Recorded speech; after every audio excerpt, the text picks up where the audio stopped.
Hey, welcome to the Essential Truths of Internet Marketing That Never Changes. I'm Dave D. from GKIC, and here we have Mr. Dan Kennedy.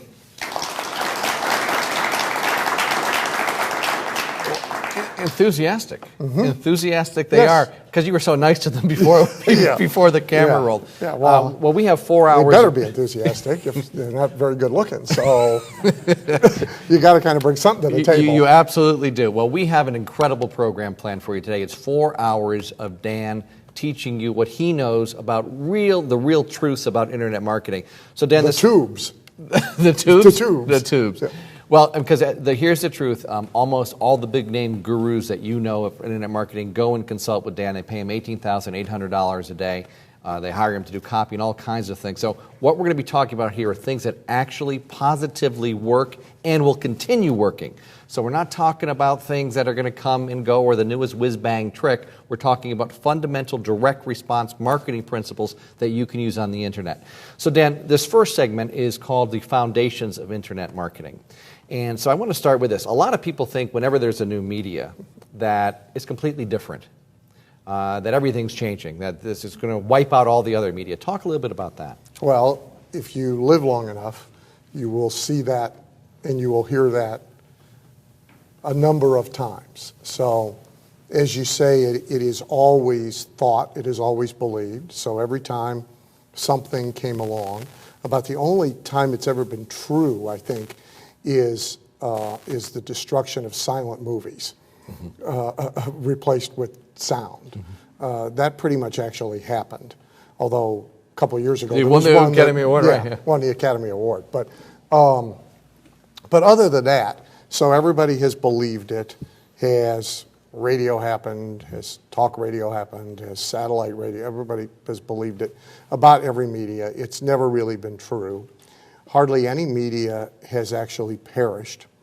Generally speaking, they have gained reinforcement, assistance from each other as they have grown.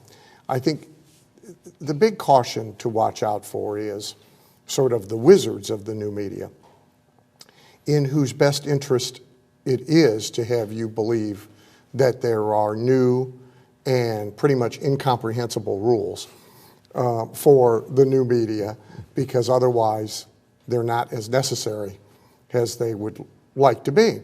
And so from a foundational standpoint, media is a toolbox, and as we add media, it gives us more tools, but it doesn't really change the successful application of the tools. And it's somewhat dangerous to buy into the idea that it does. I think some of the people think that you may be anti-internet, which is completely false. No, there's a distinction between a personal bias and pragmatism. So from a personal standpoint, yeah, I am anti-internet. Right. And there's sort of an increasing little consensus growing, that it may not have been the best thing to let out of the box from a societal standpoint, and now from a security standpoint. There's an editorial in the New York Times literally today, as we are doing this, by somebody who is well respected and not viewed as a grumpy old man, who is really talking about the security problems that this thing unleashes. And so I don't care for it personally, and I don't use it personally. And if I want something from Amazon, that's what a Post-it note is for. And a fax machine. Yeah, and a fax machine. But that's personal, From a business standpoint, again, it's more tools in the toolbox. So I have no pragmatic objection to any of it. And in our businesses, as an author and for clients, make a great deal of use of it, and not grudgingly. And in fact, I would like some of what people believe to be true about it now to be true. So if we really could, for example, eliminate the expense of offline marketing and get the same results with online only, I'd be the first guy in the cheering section. That doesn't happen to be true, but if it were true. So, no, I have no application bias against it. In fact, like you said, we use it. First of all, in our own business, you use it as an author. Every one of your clients. I have one. You have one client doesn't use it? I have one client who does absolutely nothing online, but only one. Mm-hmm. Everybody else is, somewhere between knee deep and shoulder deep in it, mostly integrated. Right. But I have a couple clients who are heavily weighted to online. Sure. And I think one of the best things I've heard you say, one of the greatest distinctions was that you don't know how to make the printing press work either. So talk a little bit about that, because I think a lot of people get hung up on that. Yeah, well, we were at a seminar, Joe Sugarman seminar, for those of you who know Joe. And this is some years ago. And Joe encountered a Microsoft executive on his morning walk on the beach, who he invited to come in and talk to us.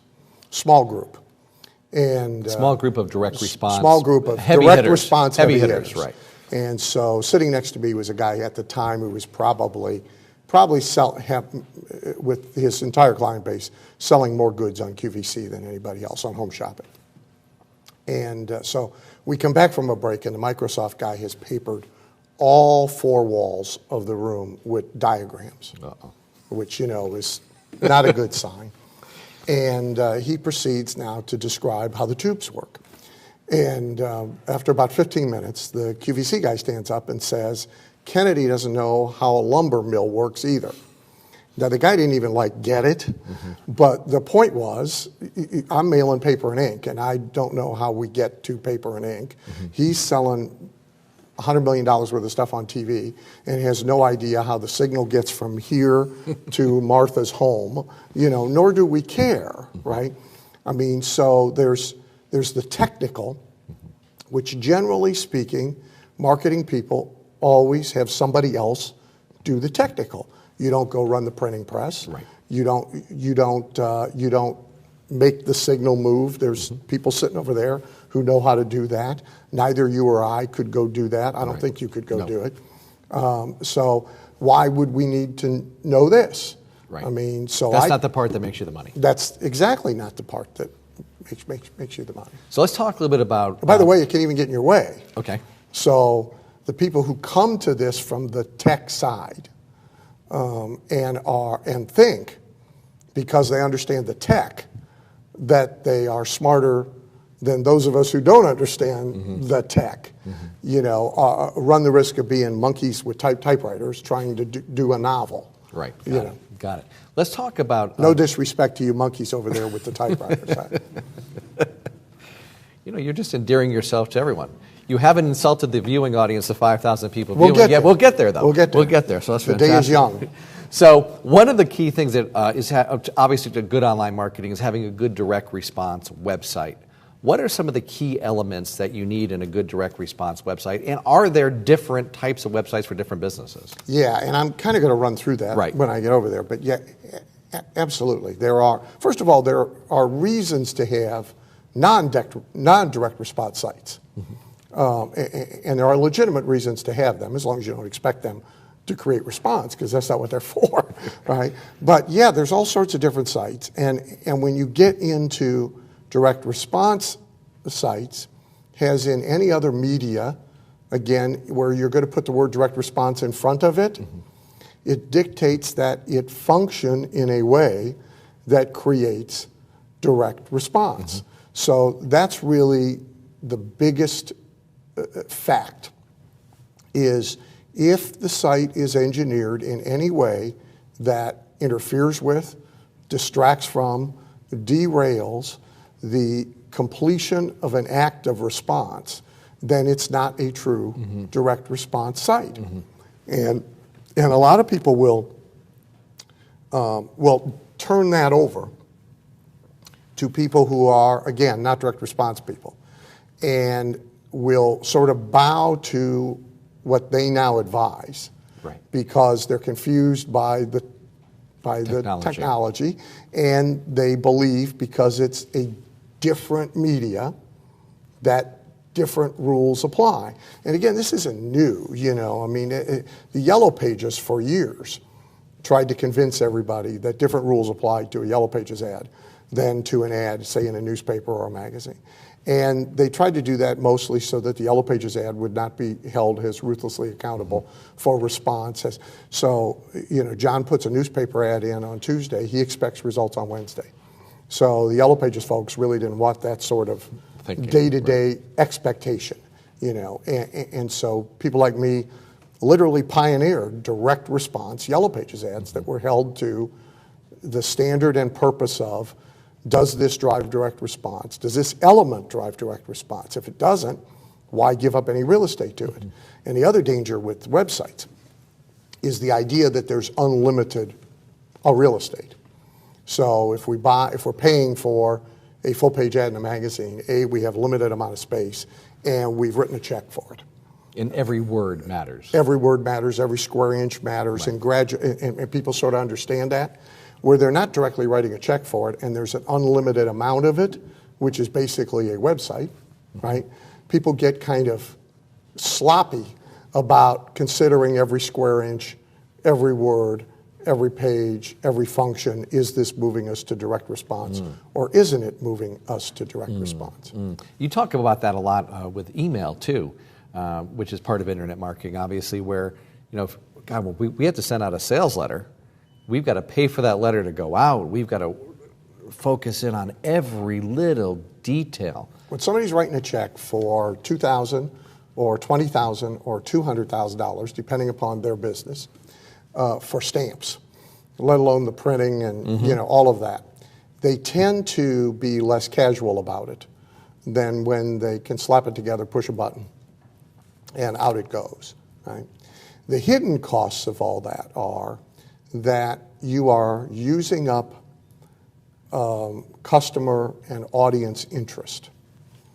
And so you don't write a check for that, but if you do enough bad, sloppy, hasty, unthoughtful communication, gradually people stop paying attention to you at all. And that's very, very expensive. So you're not writing a check for it, but what you're saying is it is coming out of your pocket. It's coming out of your pocket. Yeah, it's coming out. And you will ultimately have to write a check because you'll be digging yourself out of a hole you suddenly find yourself in. And then even more insidious are the guys that say, oh, okay, I heard that Dan say I got to go offline, so I'm going to do it. But then they use those same sloppy tactics that they're using online to put it, and then they say, well, it doesn't work. Well, look, as you know, the number one cause of failure in marketing is underestimating the difficulty of the task, right?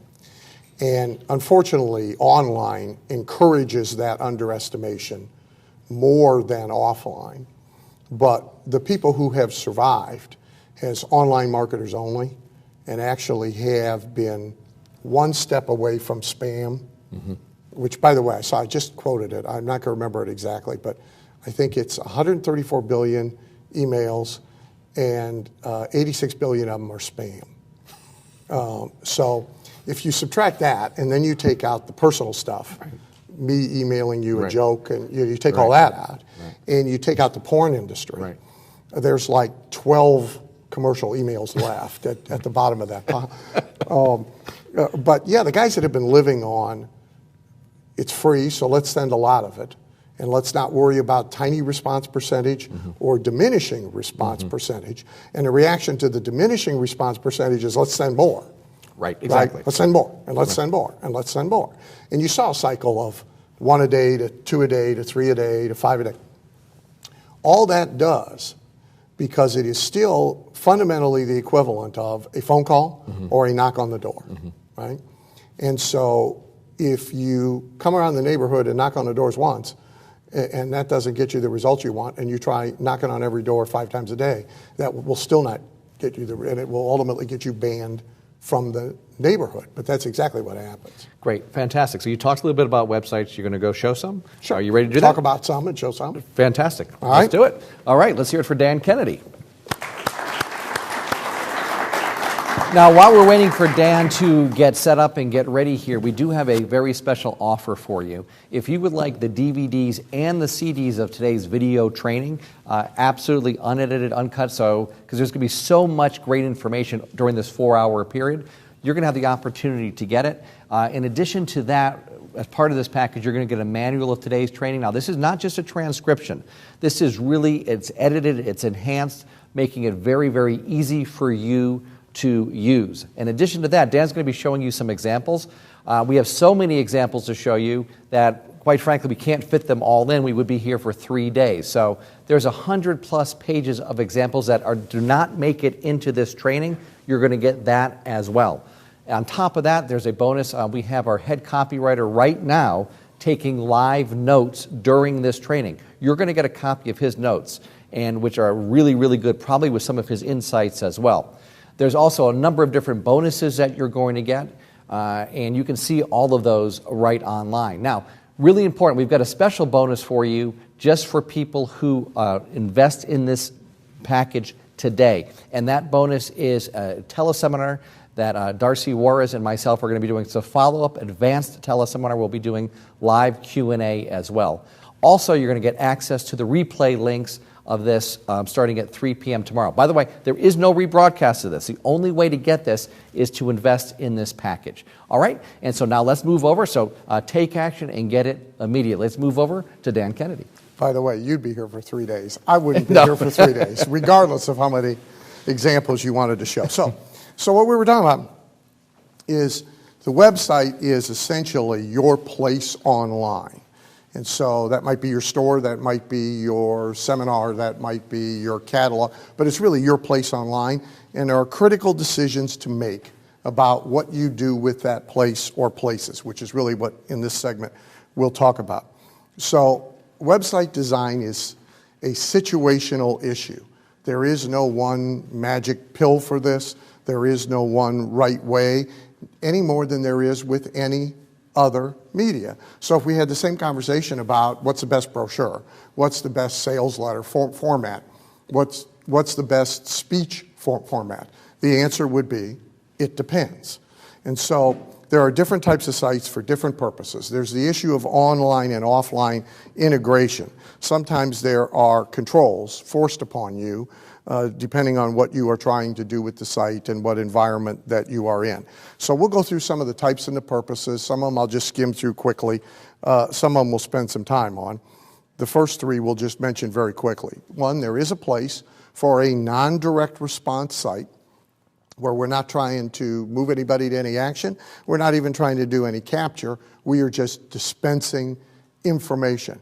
These are often customer service sites rather than they are marketing sites. So it's after you've bought this stuff at IKEA and you are now at home and you have 12 screws and one shelf left over, there's a place to go to see the video of what it is you're trying to build. A lot of utilitarian purposes, news releases, information to media and so forth. Sometimes you have sites that have to meet requirements, Google's, for example. But these are the ones that really get interesting because they're where we can make things happen.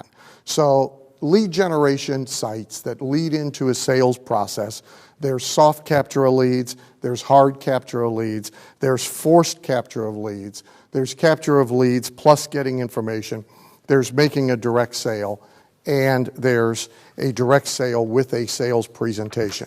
That's where we're going to spend our time. Before we get there, though, let me quickly take you through some of the dangers when you have websites built and online marketing built. So one is the tech crowd. And Dave and I just talked a little bit about that. We don't let mechanics actually design the car. We don't let bricklayers actually do the architecture. And so we don't let graphic artists control the copy. And so we don't let the mechanics actually control what it is that we do on the web. There's a lot of hazards with that. If they have a box full of gadgets, they feel compelled to use all the gadgets every single time. We don't necessarily want them to use all the gadgets. There's the art crowd. which anytime you turn graphic designers loose on direct response media without adult supervision, you are asking for trouble. Often ugly beats pretty, function beats award-winning graphics, and so we have to be very careful about turning them loose here, just as we would be very careful about turning them loose anywhere else. There's the culture crowd, which makes the argument that there's a culture to this place on the internet that we dare not violate. If we have an exit pop-up, we offend people. If we have forced capture, we offend people. This same argument, again, has been made about every media, every place, every marketing environment. It's made about trade shows. Oh, you can't sell at trade shows. It's a waste of time. You should just hand out brochures. And so there's a culture argument made about this media that you have to learn to violate and ignore if you are going to do direct response.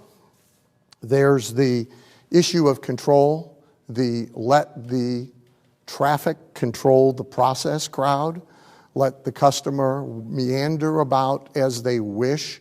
We will talk extensively about solid walls, single path, narrow road to what it is that we want them to do. There's the new metrics crowd, which is, hey, we can't apply money math to this media.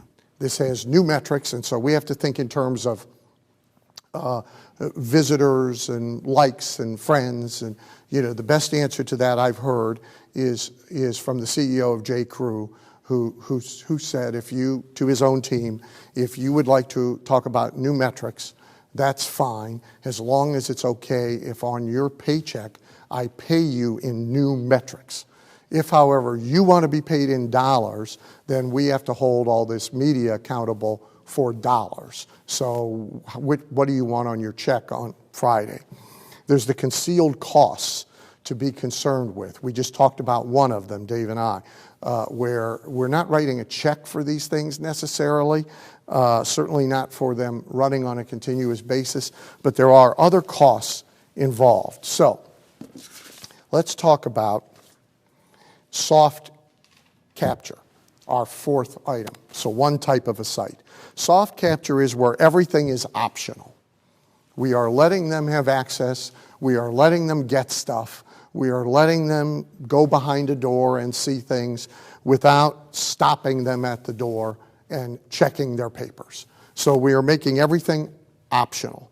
A hard capture is where all the options are replaced with demands. In order to get through this door, you must give us certain things or do certain things. In order to get through the next door, you must do certain things or give us certain things. You see double squeeze page used in this environment a lot, where email is collected first. That gets them through door number one and allows them to do certain things, but then they run up against door number two, at which point they have to give hard and full contact information to get through that door. There may even now be a third door where they have to fill out a survey, fill out a questionnaire, give us additional information about themselves or their businesses in order to get through that door. Those are hard capture sites. Then you have on the way out those who have not done. You have the Columbo, which actually came all the way back from Ellery Queen, but is the, oh, by the way, one more thing. And mostly in this world, that's the exit pop-up. This is a gold member of ours. Do you remember who this is? Craig, I forget. Greg Presty. Thank you. Greg Presty. And so this is an example of you're trying to leave, and up it comes and says, wait a minute, are you sure you want to leave? And we want some information so we can at least send you X, Y, Z, right? So that's a hard capture. This is, to give you a brick and mortar example, so this is my Gardner's Mattress Friends. This is their little opt-in page, which is driven to, of all things, by a billboard in the outfield wall of their minor league baseball team. And it drives them to this to enter a contest to win a free mattress. So here's the results. 34 home games this season, average attendance of 4,000 at a game. which, by the way, I think they're beating the Cleveland Indians, if I'm not mistaken. Average attendance of 4,000. They have built a list of 3,500 people opting in.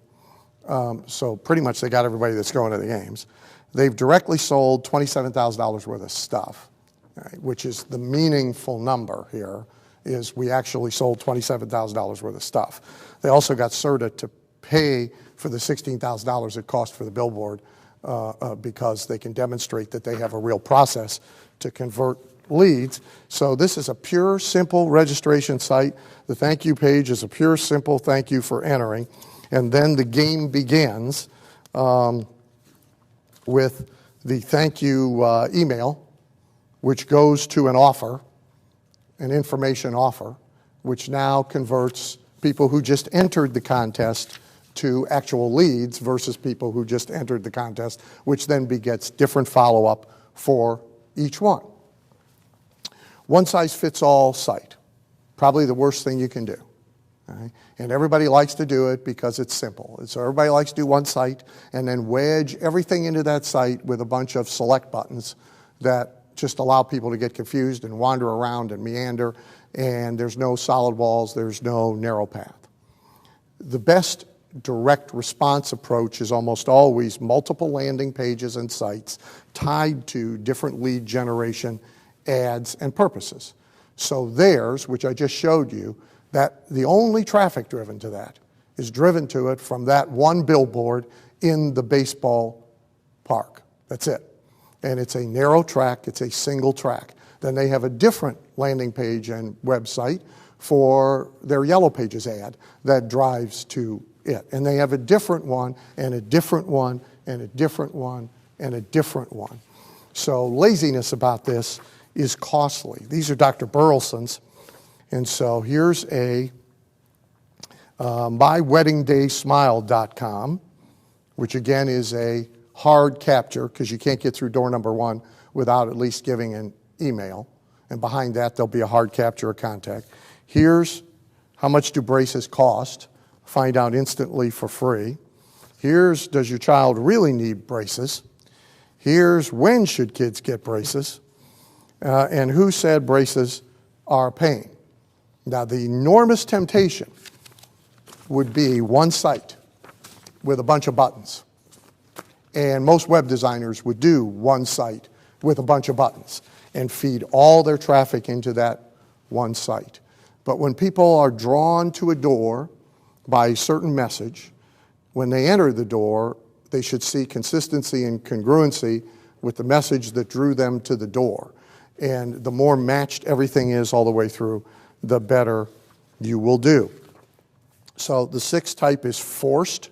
So the minute they land on the landing page, nothing is possible without the compliance that is required. And sometimes that can be full contact information. The seventh type of site, as I said, perhaps in stages, not only requires contact information from them, but it asks them qualifying questions. It makes them self-select. It puts them through a survey, etc. The reason for that is to get to multiple lists instead of a single list, so that we can then follow up, which we'll talk about later as the day drags on, but so that we could follow up to separate lists separately. So in the case of gardeners, again, they immediately separate based on people who just entered the contest and people who entered the contest and now requested a book about how to get a good night's sleep. They will follow up on list B very differently than they will follow up on list A. In fact, the follow-up on list A will be all about getting them to still come back and request that book, because if they're not going to request a book about how to get a better night's sleep, odds are we're not going to be able to sell them a mattress. Now, once they've requested the book, what can we get them to do that makes them an even better prospect so we can split them out again and continue to spend more and more time, energy, and money on the highest qualified prospects? Let me show you a site with a dramatic change in it. So this is a registration site for people to participate in coaching calls. This is from a Titanium member of mine, Adams Hudson. So here's the old site, and I have marked actually what you will see disappear on the new site. So the old site, here's the registration for the coaching. Here's a bunch of other stuff you can click on and go meander around in and go do. And here's a bunch of other stuff you can click on and meander around and go do. So it wasn't enough to have one place that you could meander off. This web designer managed to make 2 places that you could meander off in. Okay? So here's the site, 29% increase in registrations. Now, first of all, you will notice it's visually better and has more sales copy about the experience that you are going to have on the call. However, the most significant thing about it is all the other places are gone. This is, here's what we want you to do, here's the place to do it. That's it. Dedicated for this purpose, all the traffic driven to it. 29% boost in results. The 8th kind of site, I'm just going to mention very quickly, but it is one that a lot of marketers ignore, is a catalog site. Now, you still have to make decisions about how you let them enter and what you make them do before they can enter. But almost every business has an opportunity at some point to present what they do cafeteria rather than bundled or rather than single path, usually to unconverted leads and to regular customers. And the most important thing to know about what you can do with an online catalog that you cannot do with an offline catalog is right here. The online catalog allows us to expand its pages, has people express interest. So every product, every page can be a portal to more information and a full-blown sales presentation behind it. People can select, okay, I read 2 paragraphs about this product. I'm really interested in seeing a 30-minute video about this product. I'm really interested in reading a full-blown sales letter about this product. I'm interested in seeing a PowerPoint presentation about this product. So our online catalogs become endlessly expandable and really become ads that lead to full sales presentations. Retail site, physical location sites. These are, you have a brick and mortar store of some kind, you have a car dealership, you have any place people would walk in and buy from, a restaurant, those types of businesses, you are going to have a site for them. The smart marketers still make this about selling by appointment, not selling by wander, and they still play the lead generation game. So this is a rework, very recent, of Gardner's basic retail site for a mattress store. It looks pretty different if you go to most mattress store sites because they are going to be about the store, the mattresses, the price, sort of a newspaper ad turned into a website, a Yellow Pages ad turned into a website. This is all about getting a lead, getting somebody to opt in to request a book. A video comes on and plays and so forth. The site then leads to you being able to get, so the first version offered you a digital version, email only. This then now tells you why you want a hard copy and goes for full contact information, which by the way has given us 2 lists immediately because the person willing to give us the hard contact information and request the hard book is a better prospect than the person who would only give us email and only let us give us a digital. So this version of their retail site is only 2 weeks old, and it has booked 5 appointments so far. They sold all of them, and a total amount in sales of $48,000. Okay. Now, if they did a here we are, come on in whenever you feel like it, they might get more people coming in whenever they feel like it, but they would not be prepared to buy a $4,000, $6,000, $8,000 mattress, particularly when the average price of a mattress in America is $800. So by doing what they're doing, and it just so that you know, this is just the follow-up. I'm not going to talk you through it. It'll be in your manual, by the way. They said we could share it. So this is their Infusionsoft follow-up system just for people who visit that site. It's fairly sophisticated. It's fairly complicated. It's a lot of steps. The last type of site is the one many of us are familiar with from the kind of business that GKIC is in, which is the direct sale via a presentation at a site. So there's a sales letter, there's an audio-assisted sales letter, there's a video-assisted sales letter, there's pure video, there's the infomercial on demand, there's the webinar on demand, there's launches, all of these types of formats where you are getting a complete sales presentation online. A lot of people have drifted away from the pure sales letter. It is still working. This is Ryan Dice's. Are you going to put the whole letter in the manual of Dice's? Yeah, they're okay. getting, yeah. So this is, I don't know how many pages, but it's thick. It looks like about a 16 to 18 pager to me in print, done as a sales letter online. I have a client who's using a 48-page sales letter online. Traffic is driven to it. There's no audio assist. There's no video assist. There's no nothing.